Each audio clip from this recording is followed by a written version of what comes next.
नमस्कार, आप देख रहे हैं यूनाइटेड टाइम्स न्यूज और मैं हूं आपके साथ ज्योतिका। आइए रुक करते हैं खबर की ओर। उत्तराखंड में यूसीसी को हरी झंडी दिखाने के बाद अब असम सरकार ने भी इसके लिए पहला कदम बढ़ा दिया है। यानी असम में Muslim and marriage and divorce act खत्म करने का फैसला लिया गया है, जिसके मुताबिक राज्य में अब सभी शादियां स्पेशल मैरिज एक्ट के तहत की जाएंगी। असम में मुस्लिम विवाह और तलाक पंजीकरण कानून को अब निरस्त कर दिया गया है। हेमंत बिस्व शर्मा सरकार ने इस कानून को निरस्त करने का फैसला शुक्रवार की रात को लिया है। असम के सीएम हेमंत बिस्व शर्मा की अध्यक्षता में राज्य मंत्रिमंडल की बैठक के दौरान इस पर मोहर लगाई गई है। कैबिनेट मंत्री जयंत बरुआ ने इसे समान नागरिक संहिता यानी यूसीसी की दिशा में एक बड़ा कदम बताया है। उन्होंने कहा कि हमारे सीएम ने पहले ही घोषणा की थी कि असम एक समान नागरिक संहिता लागू करेगा। आज हमने मुस्लिम विवाह और तलाक पंजीकरण कानून को निरस्त करने का महत्वपूर्ण फैसला लिया है। इतना ही नहीं, इसको लेकर सीएम हेमंत बिस्व शर्मा ने रात में ट्वीट भी किया है, जिसमें लिखा है कि असम कैबिनेट ने सदियों पुराने असम मुस्लिम विवाह और तलाक पंजीकरण अधिनियम को निरस्त करने का एक महत्वपूर्ण फैसला लिया है।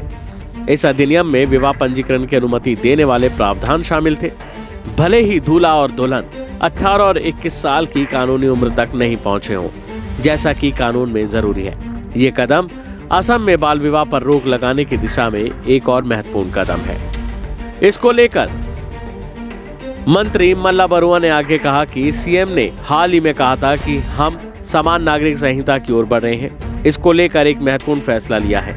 असम मुस्लिम मैरिज एंड डिवोर्स एक्ट 1935 को निरस्त किया गया है और अब इस एक्ट के तहत कोई भी मुस्लिम विवाह या तलाक रजिस्टर नहीं किया जाएगा, क्योंकि हमारे पास एक स्पेशल मैरिज एक्ट है और हम चाहते हैं कि सभी मामले इसी एक्ट के जरिए से अब सुलझाए जाएं। इस मामले में बरुआ ने ये भी बताया कि हम मुस्लिम विवाह और तलाक के रजिस्ट्रार के मुद्दे का अधिकार जिला आयुक्त और जिला रजिस्ट्रार को मिलेगा। मुस्लिम मैरिज एंड डिवोर्स एक्ट के तहत काम कर रहे 94 मुस्लिम रजिस्ट्रार भी हटाए गए हैं। उन्हें 2 लाख रुपए एक मुश्त मुआवजे के तौर पर दिया जाएगा। उन्होंने बताया कि इस फैसले के जरिए सरकार राज्य में बाल विवाह के खिलाफ भी कदम उठा रही है और इसके साथ साथ ये भी कहा कि इसके पीछे मुख्य उद्देश्य समान नागरिक संहिता की ओर बढ़ना है और यह अधिनियम जो ब्रिटिश काल से चला आ रहा है, हमें लगता है कि आज अप्रासंगिक हो गया है। हमने इस एक्ट के तहत कई कम उम्र की शादियां देखी हैं। हमारा मानना है कि ये बाल विवाह को खत्म करने की दिशा में पहला कदम है, जिसमें 21 साल से कम उम्र के पुरुषों और 18 साल से कम उम्र की महिलाओं की शादी होती है। तो वहीं जब ऐसे मामलों पर फैसले आते हैं तो राजनीतिक बवाल भी खूब मचता है और अब देखना होगा कि आखिर इस पर बाकी नेता क्या क्या बयान देते हैं, यानी कि इस पर क्या क्या हंगामा मचता है।